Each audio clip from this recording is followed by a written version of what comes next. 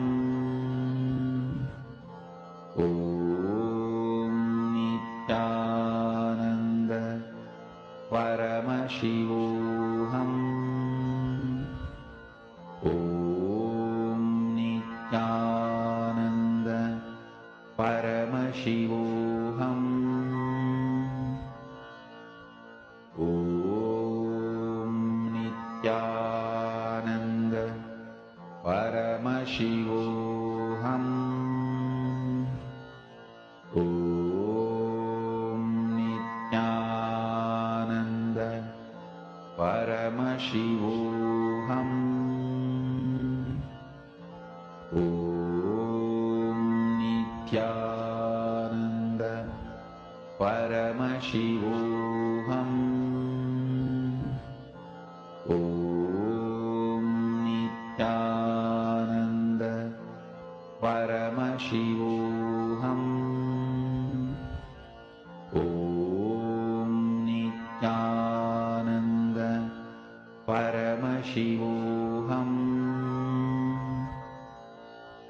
Om Nithyananda Paramashivoham. Om Nithyananda Paramashivoham. Om Nithyananda Now, Paramashivoham. please relax. Please relax. You can remove your eye bands. Whatever was revealed to you in your third eye, please start writing it in the chat. Whether you saw some colors, you saw some picture, or many words appear to you, whatever came to you in your third eye, please start writing that down.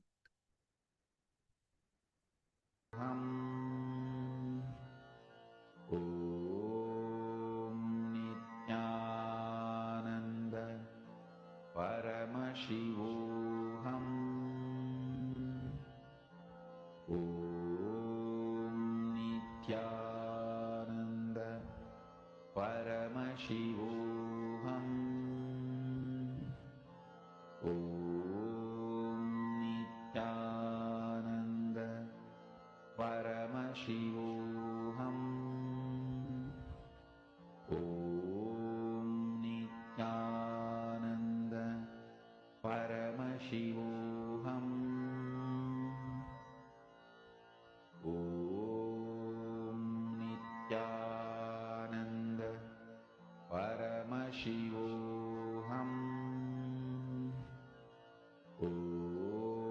Om Nithyananda Paramashivoham. Om Nithyananda Paramashivoham. Om Nithyananda Paramashivoham.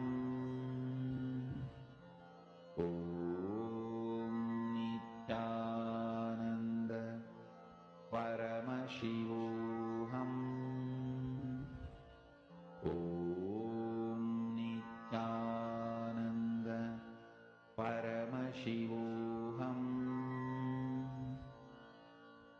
Om Nithyananda Paramashivoham.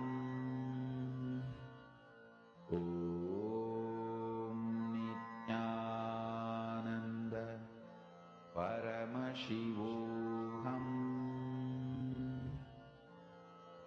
Om Nithyananda Paramashivoham.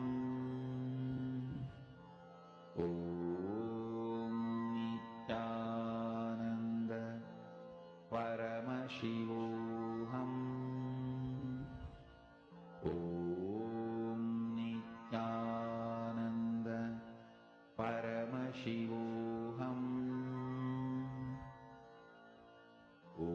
Yes, I see lot of answers coming. Let's see what the answer is. Are you all ready? Shall I show the answer now?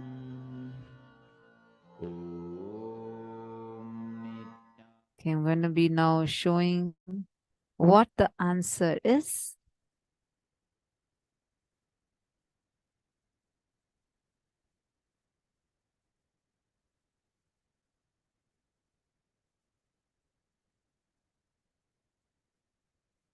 It was this picture. I saw so many of you have seen so many different gods. Actually, maybe all these are the different deities that each of you might be relating with Swamiji as this is Swamiji, just at the age of 3. And Swamiji started his very first Chaturmasya. So it is that picture. This is a picture of Swamiji, and this is what was shown. How many of you feel you are manifested?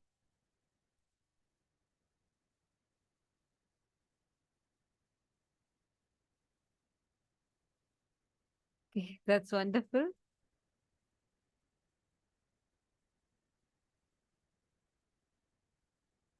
Yes, me. Okay, okay. Ma Irene, Ma Yogamalar, Ma Anand Sagra, Ma Rohini. Okay, that's great. Ma Radha Prabha. So many of you are saying you have manifested. That's really wonderful. Now, let's go into the next session. In this segment, now, Swamiji is going to be revealing to all of us. See, we all just learned the power of third eye, right? The next session, Swamiji is going to be revealing to us how all of us are endowed with extraordinary energy and the science of how you can 3D print the reality that you want. What is the possibility that your inner space has?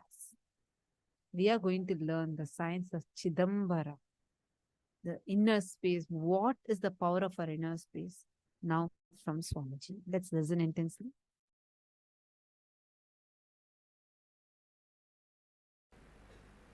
People should be able to celebrate your presence. If people around you celebrate your presence, you are a sannyasi. Otherwise,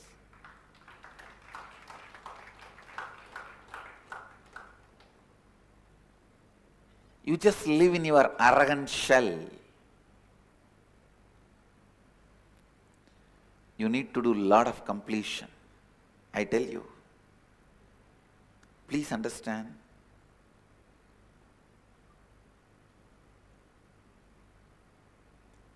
These are some of the law of life, may look paradoxical,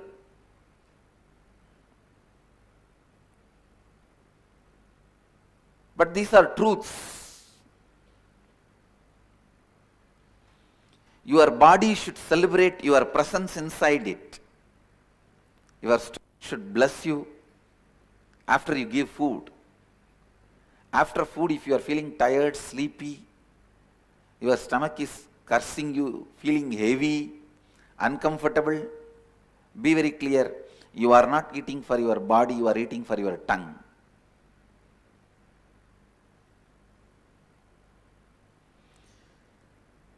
Few inch muscle can destroy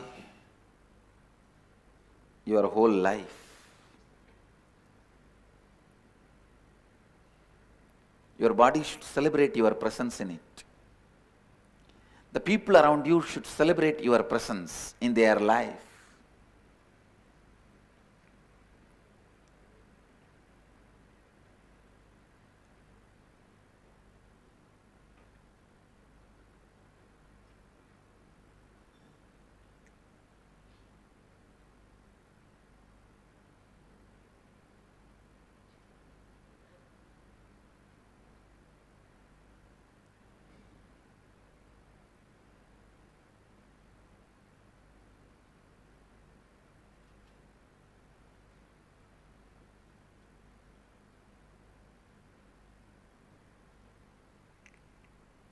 Somehow this not being in tune with life is considered as one of the spiritual quality or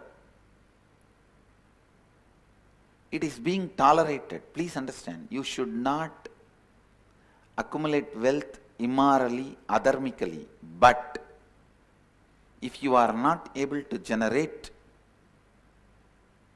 whatever wealth you need to fulfill your mission, there is something seriously wrong in you. Your goal is not as you declared. There is a hypocrisy in it. There is a strong inauthenticity, cheating. I tell you, just if one body and one mind is integrated to one goal, cosmos can never say no, even if the goal is so-called wrong. If a body and mind is integrated to that goal, authentic to that goal, cosmos has to simply say Tathastu.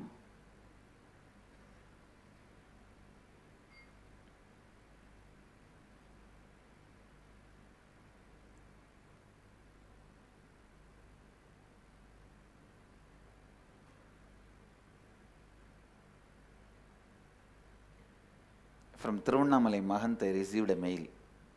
I am not able to run too many staff, no income, I will drop 2 staff. I just told him, drop this pattern of how much I can do and look around. You will see what you need, immediately will be there.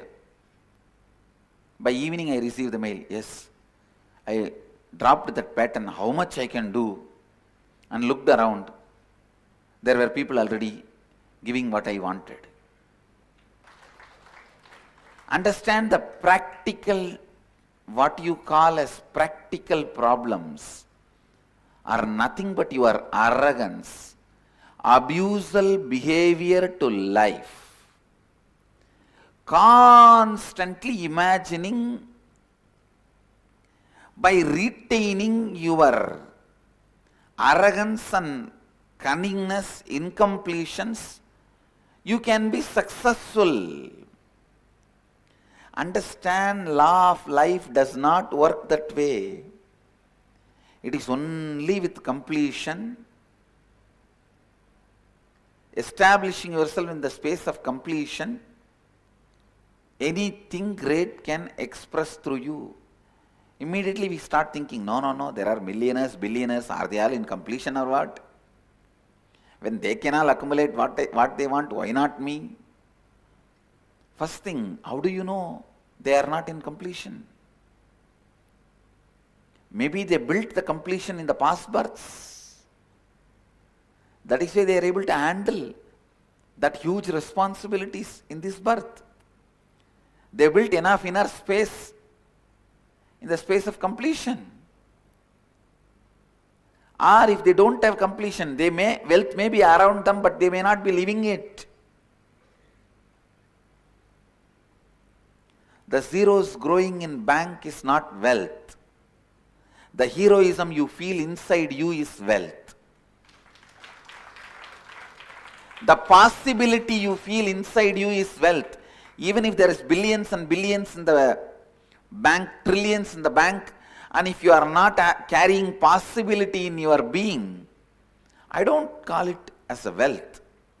If you are carrying possibility and just making what you want to happen go on, I'll call that as wealth.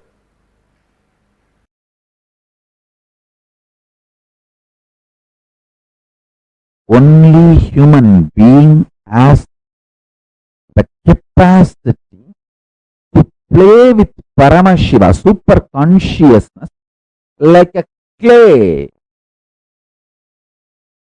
I tell you,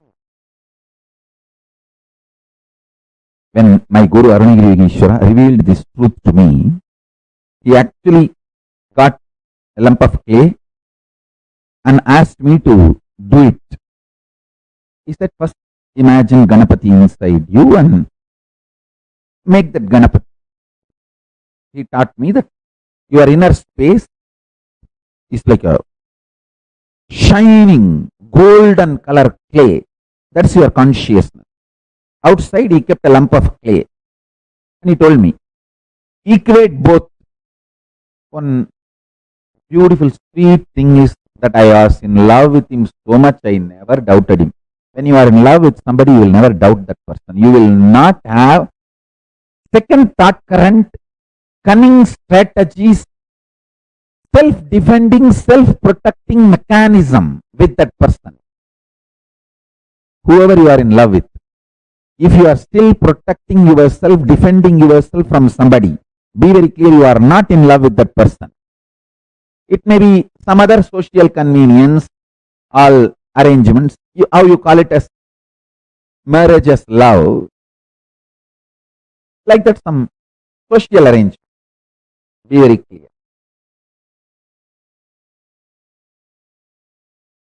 And he was sitting in the same position which I am sitting now. With left hand, he was holding small, like a needle, cleaning his teeth. Very casually. That's the way he will talk to me. So he was instructing me in Tamil to see my inner space, my ability to visualize, and the clay outside as one and the same. When he said, I just saw. Then he said in Tamil, Puliyar Pudra. Means make Ganapati, make Ganesha.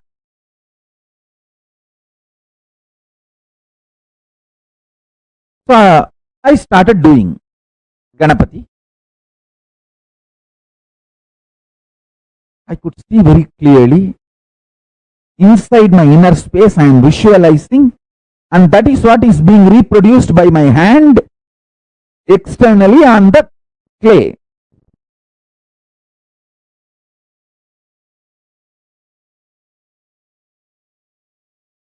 By the time I was about to complete, that greed came in me.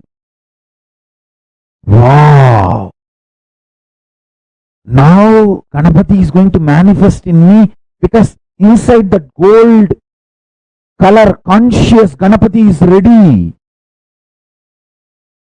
So without even completing, it's the completion of a idol or a statue in Hindu tradition means the eyes should be opened. That's the final touch. The eyeball that will be opened, that is a completion. Without completing it, due to this greed, I took my hands off from the clay and started seeing inside. Wow, Ganapati is sitting. And I saw slowly it started melting down.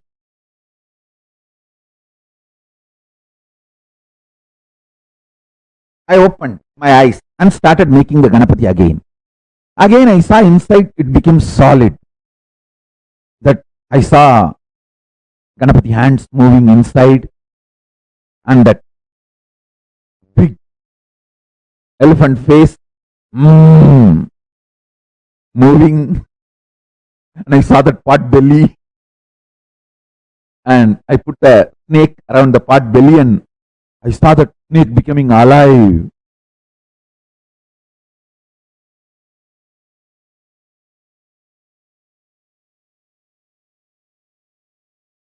Then I decided to hold the visualization inside in my inner space and keep the eyes closed and continue to do.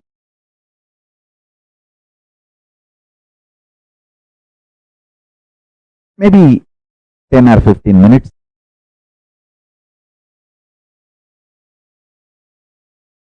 I felt I have completed the Ganapati outside. I'm just repeating it as it happened without making any mistake. I just want to put this on record so it will be useful for all of you, because every small detail matters. And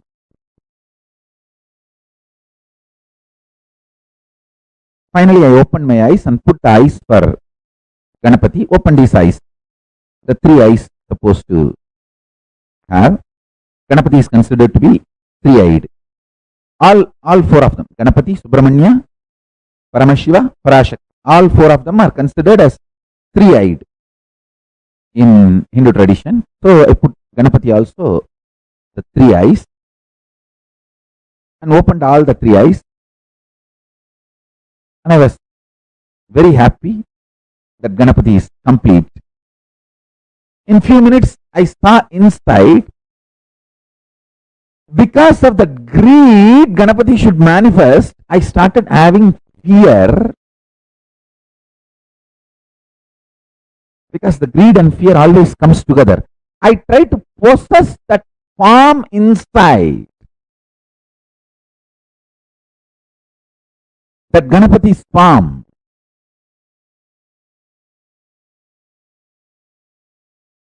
I saw when I tried to possess, it was just melting down, melting down, melting down. That Ganapati I made outside out of clay is not melting down. He is just nicely sitting. Tamil means the Ganapati you made him sit, he is sitting there nicely. But the Ganapati I made inside is melting down, not stable.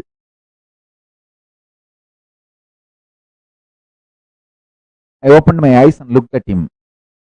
Arunagiri Yogeshwara. Sitting beautifully and with one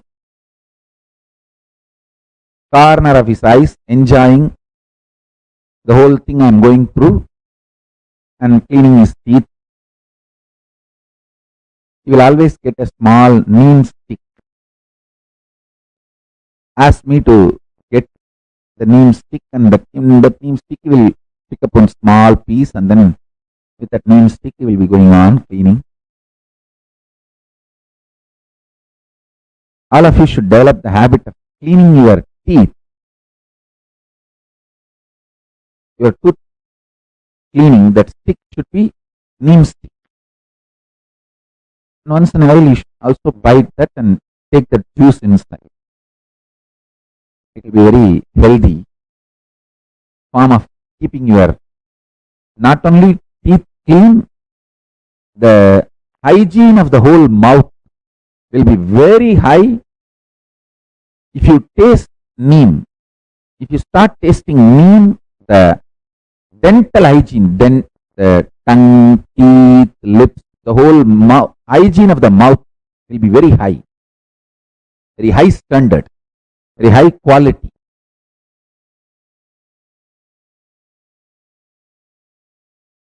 So he was cleaning his teeth and I looked at him and told him in Tamil, Sami, Nikkala Sami, means I am telling it's not stable.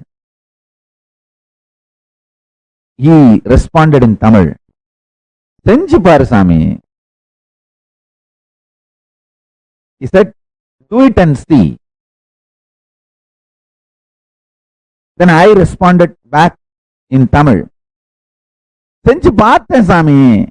I did it. I tried.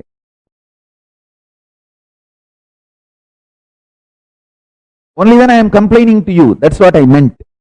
When I said, Senju paathen Sami. Then he replied, Sonnada mattu seyyi Sami. Kandadayella yen seyyira. He told me, do only what I said. Why are you doing whatever you see or the other things? Then I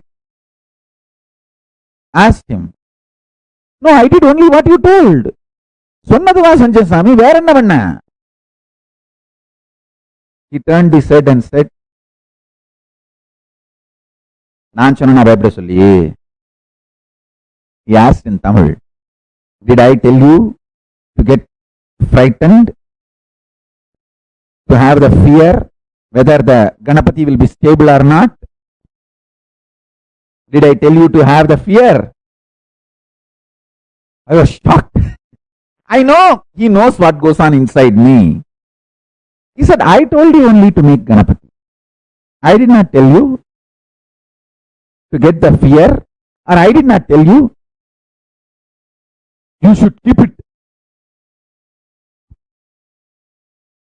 protected, possessive, forever.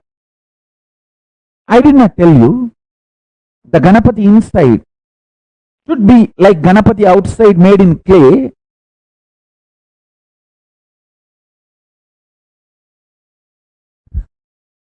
I just realized I did, which he did not tell.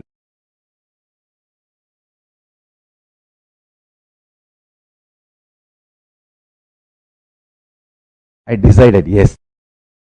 So the consciousness inside me, out of that clay, I made Ganesha. From that same clay, I made fear and I made greed. That fear and greed was acting like a water and dissolving the Ganapati I was making. Oh God.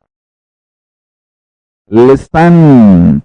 All your fears, your greed is the dissolving agent to dissolve the great manifestations which you are struggling to manifest.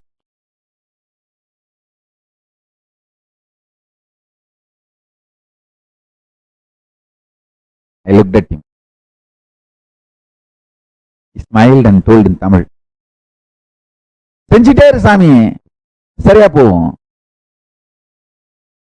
It means, do it again and again, it will become all right. That is the keyword. Do it again and again till you stop doing what is not told to you. I have not told, produce fear, greed, try to hold on. No. Till you stop doing what is not told to you, go on doing what is told to you. That is what I call it as Paramashanta Swarupa. I could see clearly.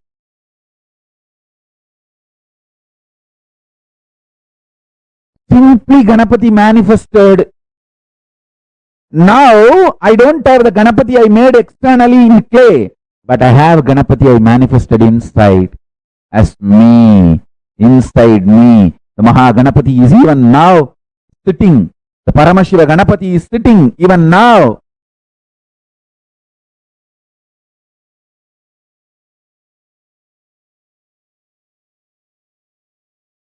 Smiling, waving his head, blessing.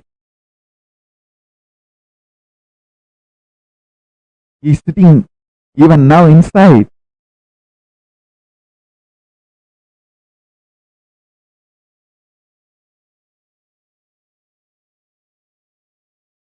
Get a K, try this today. If you are feeling bored or tired, just rest. Try again tomorrow. Just casually try to play with this powerful cognition today I gave. For a few days, you will realize that biggest click will happen inside you. Your unnecessary, stupid fear and greed, and you giving life to it, is the reason for why you are not manifesting what you are supposed to consciously manifest.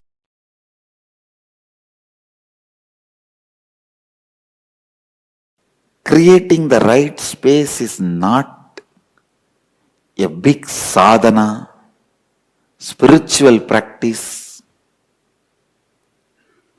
not some big achievement. Just stop believing it is impossible. Stop identifying with how you achieve something in your life. Like first you find a job, and then you find methods to impress your boss, then you get your promotion, then you conduct your meetings, and then you make PowerPoint presentations, impress people, get higher promotions, have the money you want, and you continue to save the money, then achieve, buy what you want. Just give a break to yourself from this maths. Your strong belief everything can be achieved only by this math. That's all I am requesting you, because the Chidambara, the right inner consciousness, right inner space, you do not need anything, any practice other than expanding what you feel as you. If you have a headache, decide you are responsible for it. Then you will simply expand and understand you are residing in your head. If you think the headache is a suffering and it came for various reasons, you give up your ownership on that space, and that space is now declared as conflict zone. Please understand, it is just like China incursion. They try to come into your border, 10 kilometer, 20 kilometer, put some 20, 30 tents, and then declare that as a conflict zone. After they declare that as a conflict zone, they take a two strategic point and say, all right, you give up ownership over this 2 point, we will give up all these 18 points back to you. Negotiate, finally they get the 2 point and give up this 18 point. We think we won, and we come and give a big press meet note, media news that we won, boast ourselves. But actually what happened? We lost 2 points. 2 strategic points, which will be very useful for them if there is a war. It is exactly the same way Maya does. You will have a headache, agitation, slight stomach pain, maybe little pain in the calf muscle. The moment you accept all that as a disturbance by the external reason, over. Your Chidambara, your Chidakasha has shrunk now. Now that zone is already declared as a conflict zone. Now it is conflict zone. Now Maya can negotiate with you. All right, you don't disturb me in this area. Literally this negotiation goes on. Your authenticity is your ambassador who is negotiating. Please understand. Maya will say, all right, unnecessarily don't try to self. Don't try to show you are a big guy. You are under me. I will relieve you from headache. But just be normal. Don't try to be extraordinary. Don't try to go on believe these foolish things this Nithyananda is telling you. You are extraordinary, you are God. No, you are under me. When you settle down, okay, what can be done? Let me be out of the disease. You settle down, and now you feel you are healed. You come out and tell, see, I became all right, I became all right. But in the inner space, already you compromised. Please understand. The China incursion is the direct, straight, right example. It is continuously Maya is doing the incursions into you. Your inauthenticity is such, you go on allowing Maya to win, but you go on bragging you are winning.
Very beautifully, Swamiji gave us a really right understanding about our inner space.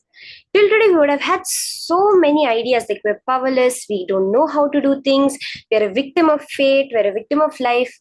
But this one satsang has empowered us so much. This one session has really empowered all of us. Every time I listen to this satsang where Swamiji tells, do not even allow the slightest incursion from Maya. I've listened to this before, but even hearing it again is a breakthrough for me. When the smallest of any small thing comes up, smallest of things, 2 minutes, let me sleep in the morning. Or today, no, let me just do it tomorrow. These small things, when we ferociously deal with it, when we deal with it with our all, Swamiji gives the example from his life. One day morning, when he was in Ramakrishna Mutt, he missed the morning Mangala Arati. The first morning routine which happens in the Ramakrishna Mutt. He did not say, oh, where can I complete? Where is my blind spot? Why did I miss it? No. He took the ferocious decision. No more sleep. Yes, he would have been awake only for 3 or 4 days, not that he never slept after that. But Swamiji says, no longer did sleep have a say in my life. No longer did I have to fix the way I ran my life based on my sleep. And he never missed Mangala Arati again. That is with authenticity dealing with the Maya. Then we can manifest any reality we want. As Swamiji said, if your reality is not manifesting, there is some inauthenticity in it. It's not. You have to understand this. Okay, this is a very subtle concept that Swamiji has explained. Now, I want to become a millionaire. The very fact you know that there is something called millionaire is the possibility life has given to you. If I say I want to become Paramashiva, that is the possibility life has given to me. Now, if you go outside, there'll be so many people, probably even people walking outside your door right now, who have no idea of what Paramashiva is. But the very fact you know it means life has given you that possibility to manifest it. Now, if it's not manifesting, then there is completion that needs to be done. Are we all understanding this? Okay. Now, in this round, now what we're going to be doing is exactly what Swamiji explained. In the mail that we had sent out, we had told everyone to get the clay and come. So I hope all of you have gotten your clay. In this round, we are also going to be doing the exact same process that Swamiji had done, building the clay Ganesha, at the same time building the Ganesha within us. See, when we are able to connect to Ganesha, when we're able to mold our inner space the way we are molding our outer space, then we will understand how any point of reality, all the reality you want to cause for yourself, a job promotion, healing some disease which is in your body, anything you want to manifest, as you mold your inner space, you'll be able to mold your outer space. Okay? So I request all of you can get your clay and sit.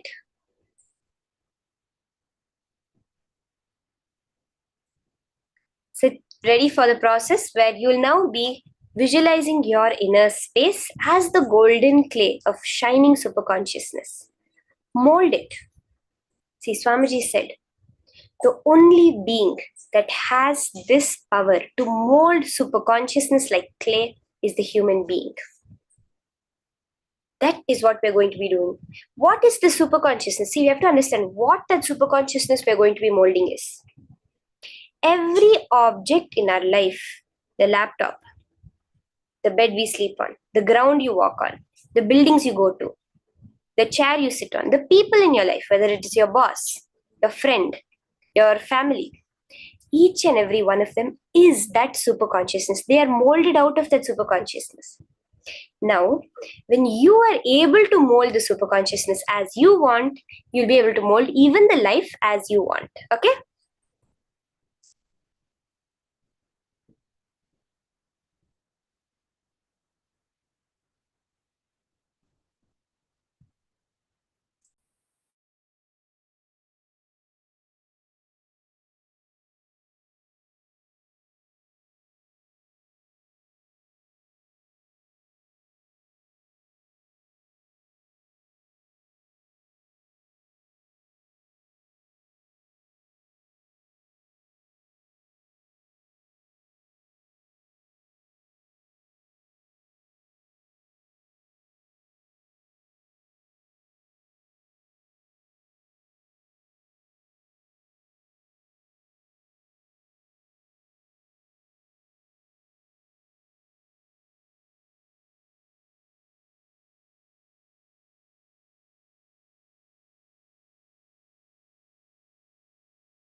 Now, we're going to watch a very, very beautiful video. See, I really love this video, and I was actually physically there when this was happening in 2010.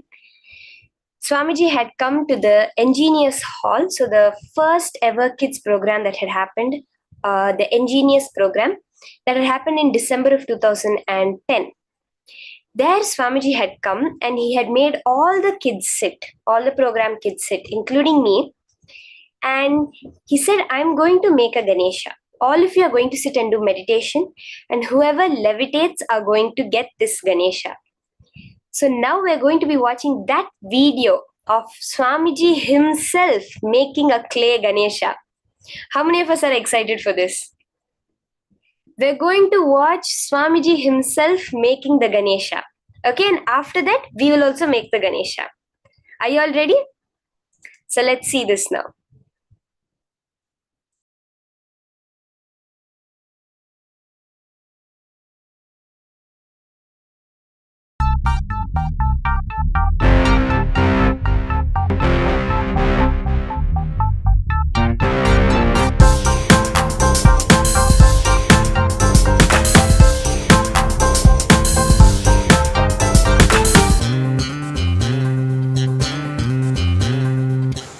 Get the clay, I'll make a Ganesha, and whoever levitates properly, for them it's a gift. I feel up and I feel down. If I woulda leave the town. But my doggy loves me more than my wife. What else can I do with my life? All I want, I always got. What for I want, I'm clean for God. It never stopped me from wanting more. Nithyananda, show us how we can be in the now. Nithyananda, show us how we can be in the now.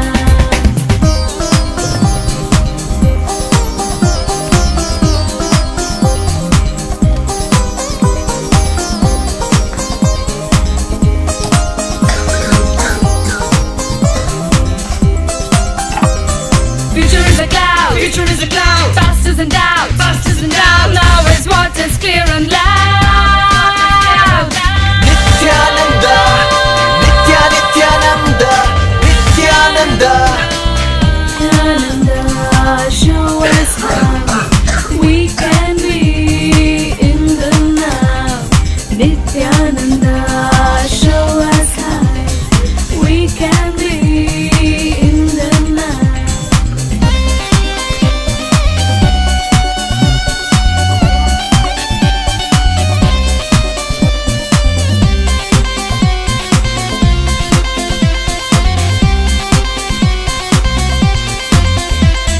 Nothing is ever wrong with me. It's always the other guy who mess with me.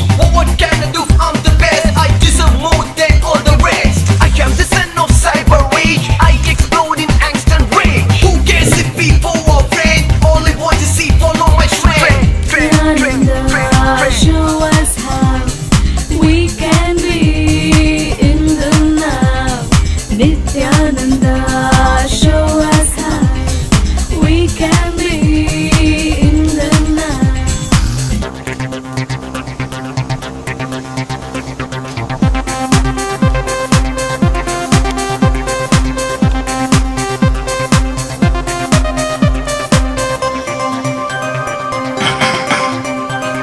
I hate to say I'm right, who am I? What I think is who am I? My mind inside is full of stuff. Most of the time, hard and rough. I don't even know what doesn't mean. That makes me react well before I see. Stress and anger filling my gut. Twisting, turning, wrenching my butt. Did you see that? You'll show me how. You give the right to know how. What to do when I feel low. I wanna get out of it somehow. I need your help, Nithyananda. None other than Nithyananda. Nithyananda, show us how we can be in the now. Nithyananda, show us how we can be in the now.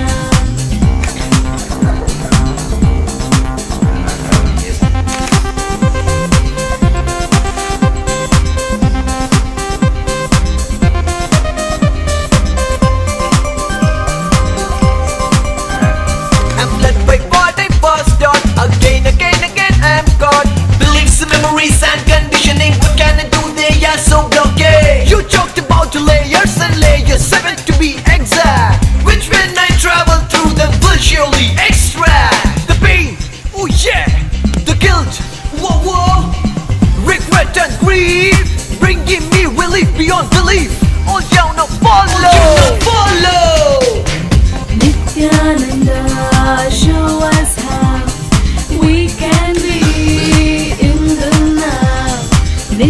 Nityananda, show us how we can be in the now.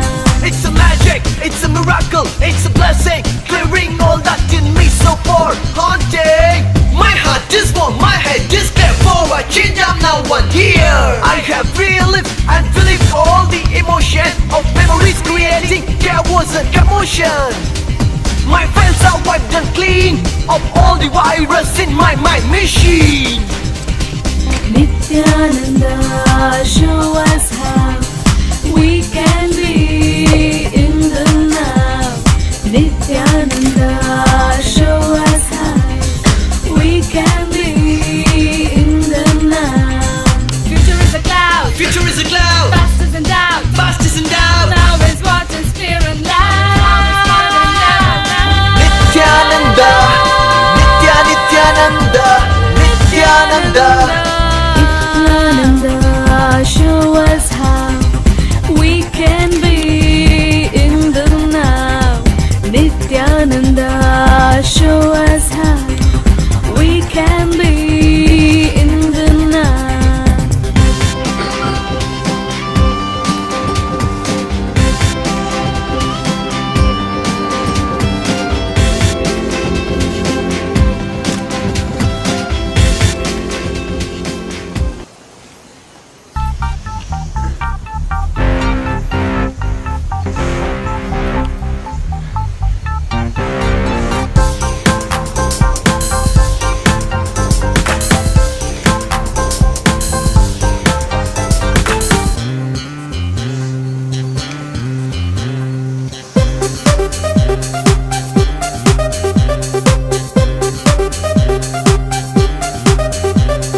I feel up and I feel down. If I woulda leave the town. But my doggy loves me more than my wife. What else can I do with my life? All I want, I always got. What for I want, I clean for God. It never stopped me from wanting more, more and more and more, more. Nityananda, show us how we can be in the now.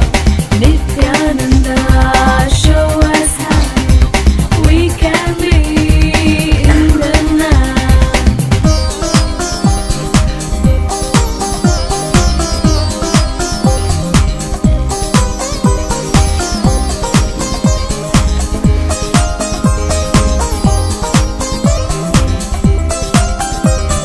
Future is a cloud. Future is a cloud. Past is in doubt. Past is in doubt. Now is what is clear and loud. Nityananda, Nityananda, Nityananda. Nityananda, show us how we can be in the now. Nityananda, show us how we can be in the now.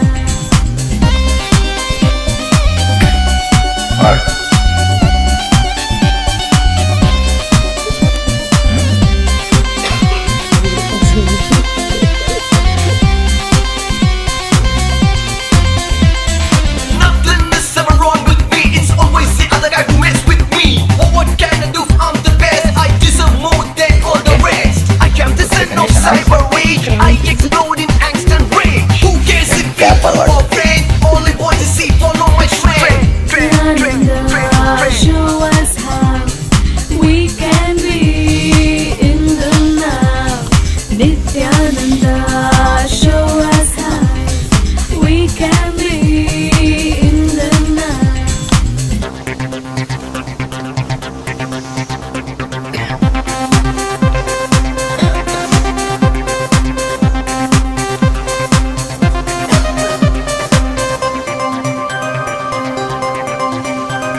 I hate to say I'm right, who am I? What I think is who am I? My mind inside is full of stuff. Most of the time, hot and rough. I don't even know what this is me. That makes me react well before I see. Stress and anger filling my gut. Twisting, turning, wrenching my butt. Did you see that? You'll show me how. You give the right to know how. What to do when I feel low. I wanna get out of it somehow. I need your help, Nityananda. None other than Nityananda. Nityananda, show us how we can be in the now. Nityananda, Nityananda, show us how we can be in the now.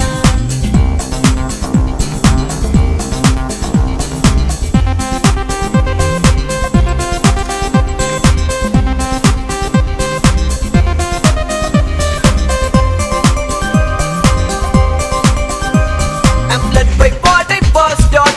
Again, I'm caught. Beliefs, memories and conditioning. What can I do? They are so blocked. You talked about layers and layers, 7 to be exact. Which when I travel through them will surely extract the pain, oh yeah, the guilt, whoa, regret and grief, bringing me relief beyond belief. All you now follow. Nityananda, show us how we can be in the now. Nityananda, show us how we can be in the now. It's a magic, it's a miracle, it's a blessing, clearing all that in me so far haunting. My heart is warm, my head is clear. For a change, I'm now one here. I have relived and relieved all the emotion of memories creating chaos and commotion. My files are wiped and clean of all the virus in my mind machine. Nityananda, show us how we can be in the now. Nityananda, show us how we can be in the now. Future is a cloud. Future is a cloud. Past is in doubt. Past is in doubt. Now is what is clear and loud. Looks like Ganesha, huh? Nityananda, Nityananda, Nityananda. Nityananda, show us how we can be in the now.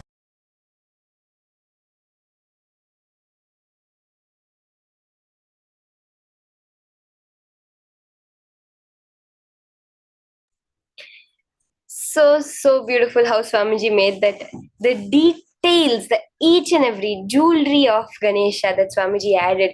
I was just 5 years old, but I still remember this day, when Swamiji sat and made the Ganesha while we were all doing the meditation and the levitation.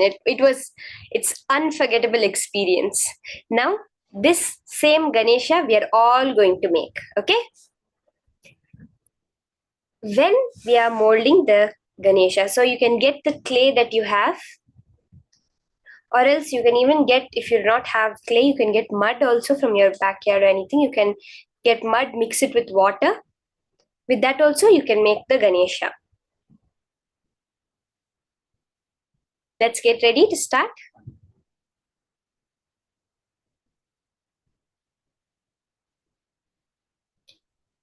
Just sit. Do exactly what Swamiji told.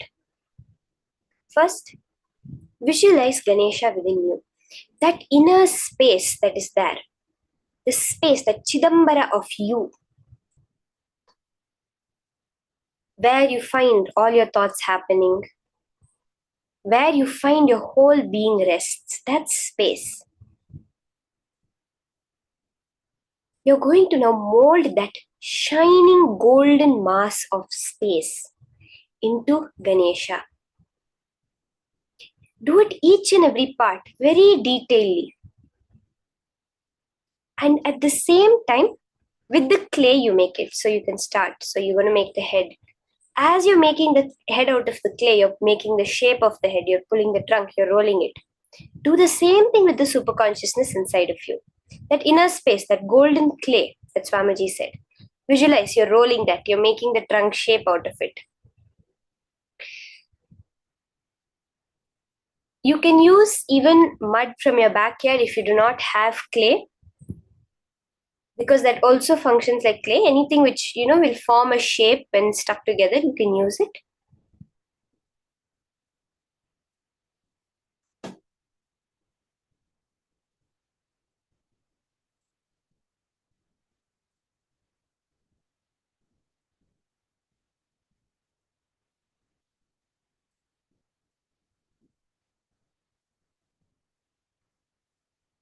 Usually in Gurukul, whenever we make Ganesha, we'll just go outside and where the plants grow, from there we dig the mud and we mix water in it to a right consistency and make mud and make the Ganesha out of that. So let's start.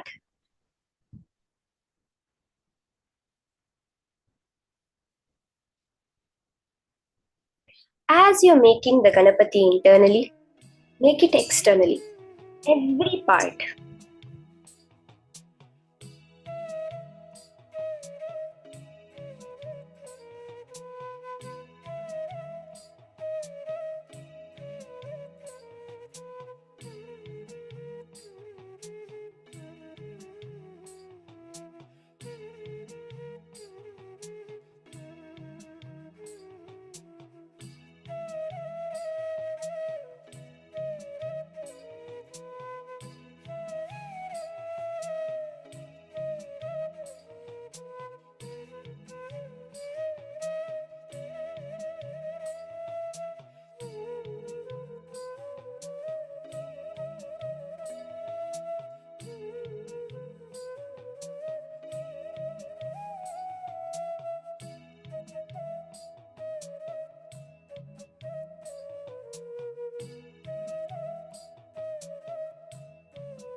There is a very beautiful story of Kusala Nayanar.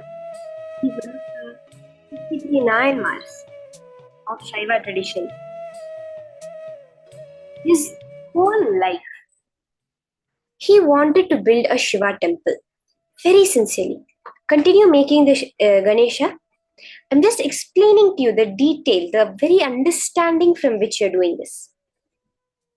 He wanted to build a temple, but he was very poor. So what he would do, morning he was a priest of the temple. So morning he'll go, he'll finish all the rituals that he has to do, and then he will come and sit within his inner space. In that Chidambara, that space, he would build the temple. He would sit with all the Agama books. As per the Agama, he'll put each brick, he built each stone of the temple, each carving he built within his inner space. Every day he'll go, finish the rituals, come and continue building. That intense sincerity, he sat and he built the entire temple. At the same time, in that place, in that area where he lived, there was a Raja, a king, who was also building a temple. Now, the day of completion of the king's temple and his came on the same day. And both of them are inaugurating the temple on the same day. One is a huge temple built in the outer world. Another is a beautiful, huge temple built in his inner space, in his Chidambara. What happens is, Paramashiva goes to the king's dream and tells the king, change your date of your inauguration of the temple, because on this day I have to go to Pusala Nayanmar's temple inauguration. The king is like, who is this Pusala Nayanmar? And who is there in this kingdom who can build a greater temple than mine? He goes searching and he sees it's this small temple priest. And he asks, where is the temple you're building? This priest says, no. Pusala Nayanmar says, I'm building the temple in my inner space for Paramashiva. The king is shocked. But on the day of the inauguration, see, this is a very beautiful, just listen carefully. On the day of the inauguration, Paramashiva comes, does the prana pratishtha, installs himself in the temple, and from his depth, from his inner space, pulls the temple out into reality. Till today, that temple stands. It's called the Hridayeshwara temple, that which came out of the heart of Pusala Nayanmar. And there is not a single man-made carving mark on that temple. The very material of the temple, they're not able to find out for repairs. Like regular temples are made out of granite, so they can use granite stones to repair the temple. Today, they're not even able to find out what material that temple is made out of for further repairs. Now understand, when you master the science of being able to mold your inner space exactly as you want it, without fear and without greed, you can just create that 3D print that as your reality. So make the Ganesha with full sincerity.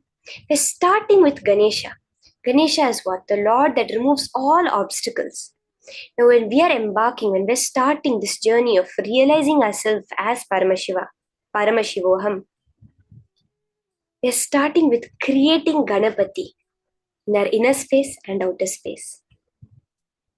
So now, like Pusala Nayanmar, each brick of the temple, each carving of the temple, same way. Now each part of Ganapati, if you put the eyes, the top brow of the eyes, the down brow of the eyes, everything put within your inner space Ganapati also.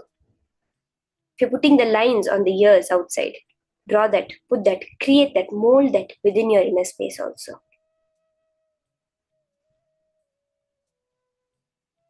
Okay, now all of you that have built your Ganesha, take a photo of it and post it on the Facebook group.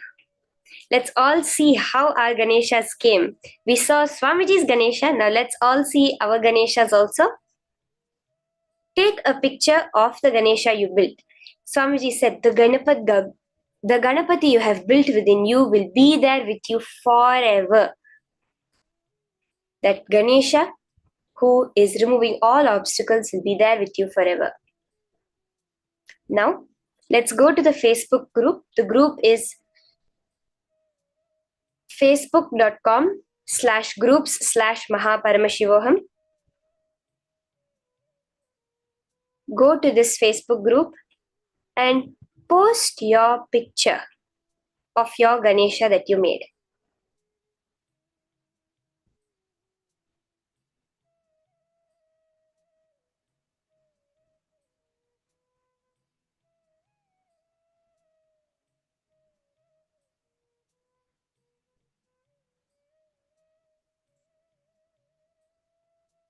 So we'll take a few minutes for all of us to finish taking the photo and posting it on Facebook.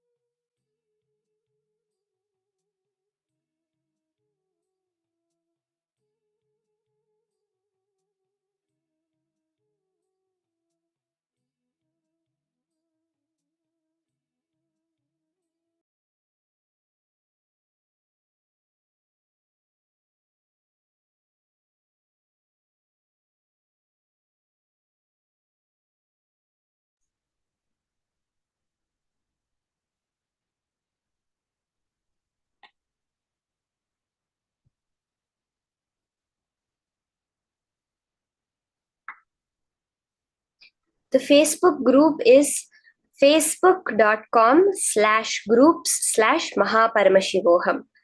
Ma Stephanie Cedra. Ma Stephania Kedra. The name of the group is Mahaparamashivoham. It's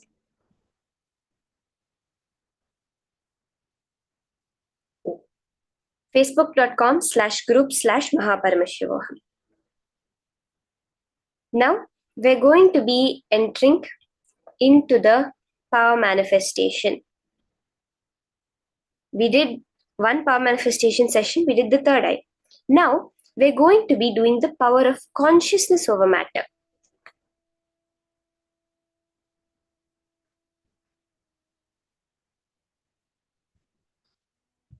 Basically, what is the power? Where we are going to be connecting with an object in the space of oneness. Just now we saw, when we decide something in our inner space, when we change our inner space, whole cosmos immediately runs to manifest that as a reality. There is a very beautiful story of Prahalada. He's known as Bhakta Prahalada, the devotee Prahalada. He was a young boy, but his whole life he lived completely for Vishnu. The thing was, he was the son of the king of demons at that time, the king of the Asuras, Hiranyakashipu. His father's arch enemy was Vishnu, because Vishnu had killed his brother, the king's brother, Hiranyaksha, in a previous avatar, because Hiranyaksha had caused a lot of problems on earth. So because of that, Vishnu had killed him. So because of that, Hiranyakashipu hated Vishnu. But his own son, due to the grace of the Guru Narada, was connected to Vishnu utmost level. So because of that, many times Hiranyakashipu tried to tell him to worship only. Hiranyakashipu said, I am the only God, you have to only worship me. But Prahalada was so lost in Vishnu, he didn't know anything other than Vishnu. So after that, Hiranyakashipu, his asuric nature, his demonic nature, took him to the extreme. He tried to kill Prahalada, who was less than 7 years old. But each and every time, Vishnu came and saved him. In the end, one time, Hiranyakashipu asked Prahalada, where is your Vishnu that you're always telling Vishnu, Vishnu, Vishnu? Prahalada will say, he can be in this stick also, and he can be in this pillar also. Hiranyakashipu will tell me which pillar he is in. I will break it open and let's see if he is there. Now you have to know, Hiranyakashipu had a boon which he got, which he thought made him immortal. There were many conditions for the boon, like I cannot be killed by a weapon. I cannot be killed either in air or on the floor. I cannot be killed inside or outside. I cannot be killed in day or in night. So he had asked a long list of these kinds of things. I cannot be killed by an animal or by a man or by any higher deity. Like this, he had asked so many things which he thought made him immortal. So he asked Prahalada, where is this Vishnu of yours that you're constantly talking about? Tell me which pillar he is in. Prahalada just points, he is in this pillar. Swamiji says, Vishnu from Vaikunta got up and ran. Which pillar now Prahalada is going to show I have to be in that because of the sincerity, the authenticity of Prahalada. Just that integrity he had. Vishnu is there everywhere. Vishnu from Vaikunta has to get up and run to the pillar. And Hiranyakashipu goes and breaks open the pillar. And from within that, the avatar of Vishnu, Narasimha, comes, which is half man and half lion, the lion head and a man body. And by fulfilling all the conditions of Hiranyakashipu's boon, liberates the earth, the Bhumata, from that terror of Hiranyakashipu. That is the power of your inner space. You can make an avatar happen. You can make anything happen with your inner space's power. Starting with it. So making an avatar happen and all, this may seem like, oh, how can this be possible? This and all is too much. So we'll start. We're just starting with moving an object. One object we're going to be moving. The basic level. Now the name of this power, what do we call this power? Consciousness over matter. You would have heard mind over matter, where people, by using the power of their mental power, they're able to change the way the world is. In this, you're not using your mind. You're going to use your consciousness to change the way you see your world.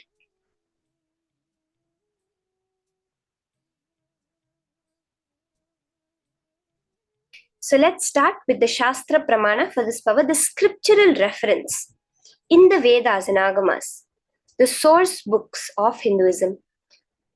Where is this power? How has Paramashiva revealed about this power? The Shastra Pramana for this power is from the Vijnana Bhairava Tantra, Dharana 95, Sutra 120. Kvachid vastuni vinyasya shanair drishtim nivartayet tajnanam chitta sahitam devi shunyalayo bhavet. Where Bhagavan Paramashiva says, having fixed one's eyes on a particular object, Paramashiva gives us the technique very clearly of how to manifest this power. First, fix your eyes on a particular object.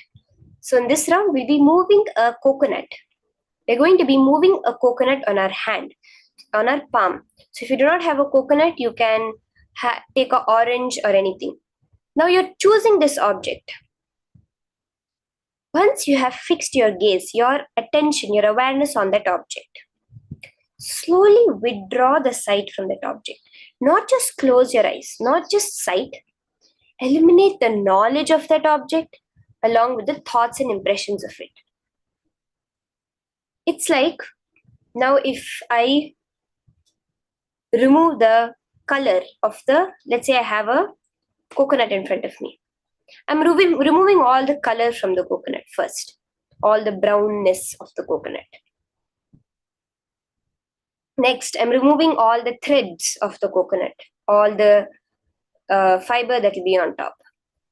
Like this, one by one, eliminating all impressions you have of that coconut. Then, O Devi, one abides in Shunya, the space where nothing other than this exists, which is the space of the ultimate superconsciousness. Paramashiva is giving us a clear technique where when you eliminate all the differentiation you have between you and the object, the manifestation happens. Okay? Next, we see the Apta Pramana for this power. From the lives of the various rishis, munis, devatas from our Purana, Itihasa, where we see this power of consciousness over matter being manifested. There is the beautiful story of one Abhirami Bhattar. The story starts, the incident that actually happens starts on the special day of Tai Amavasya, which is a no moon day, Amavasya meaning the no moon day, in a temple. So for this special day of Tai Amavasya, all the devotees had come to the temple to have a darshan. There's one devotee whose name afterwards became Abhirami Bhattar, who used to always be lost in Devi. Anybody comes, any woman comes, he will only see Devi. He will literally go behind them and fall at their feet. Oh Devi, you have come in a physical form for me to see. That was his devotion to Devi. So as usual, he was sitting and completely lost in that bhava, just seeing Devi over there in front of his eyes. So for this occasion, the king had also come to the temple. The king who was ruling that area, named Sarboji I, he had also come. So he saw that the Abhirami Bhattar is sitting there. He is not even aware a king has come and not paying the right respects needed for the king. All his ministers and all told, "Oh Raja, you don't bother about him. He's a madman." But the king had a doubt. Maybe he might be a saint also. So he goes and asks Abhirami Bhattar, "What is the phase of the moon today?" So as I mentioned, it was a no moon day. But in that meditative space, seeing that prakasha, that effulgence emitting from Devi, he said it's a full moon day. The exact opposite, the Purnima. So the king got angry with him and he said, "Tonight, if the full moon does not rise, you will be killed. You have said today is a full moon day. Now prove it by coming in the night, or else I will kill you, or else you will be killed." So Abhirami Bhattar, once he comes out of his meditative state and finds out about this, he is shocked. But he is very clear. "Devi, you made these words come out of my mouth. Now you will prove these words true." He is so clear about this. He just tells Devi, "You only have to know. This is your Leela that you have done. Now you fix it." He sets up a pit of fire as per the king's instructions, and he sits on a platform tied with 100 ropes above the fire. Starts singing an Andadi, a song with 100 verses in praise of Devi Abhirami. By the 79th verse, so as he finished one verse, he would cut off one rope from the platform. And by the 79th verse, Devi takes her earring and throws it into the sky, creating the full moon. And because of his grace of Devi Abhirami on him, he is known as Abhirami Bhattar. For we see Swamiji himself sharing how he has manifested this power of consciousness over matter in his childhood with his gurus. That is the power, that is the Atma Pramana, where in many instances Swamiji actually tells how once his guru told him, Raghupati Yogi has told him how to move that rock, and just like that Swamiji was able to move the rock. Let's now hear about this from Swamiji.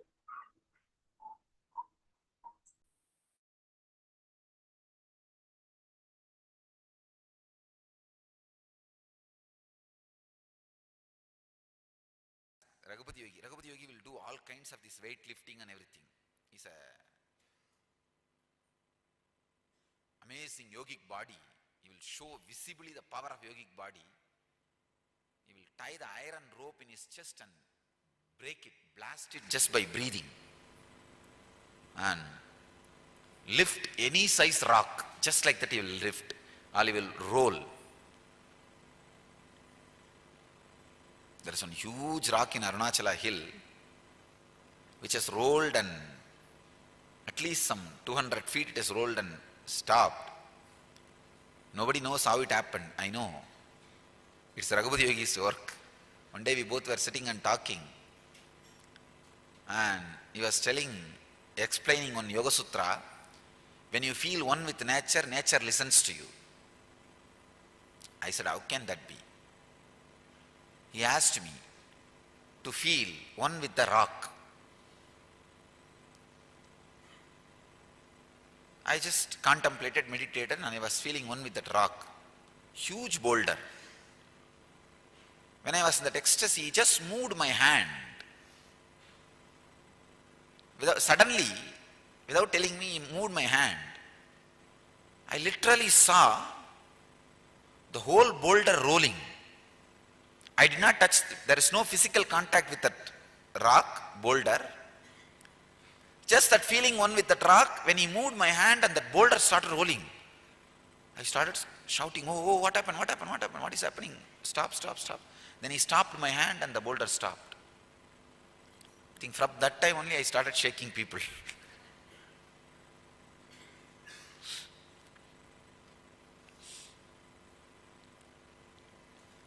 That was the first object responded to my movement.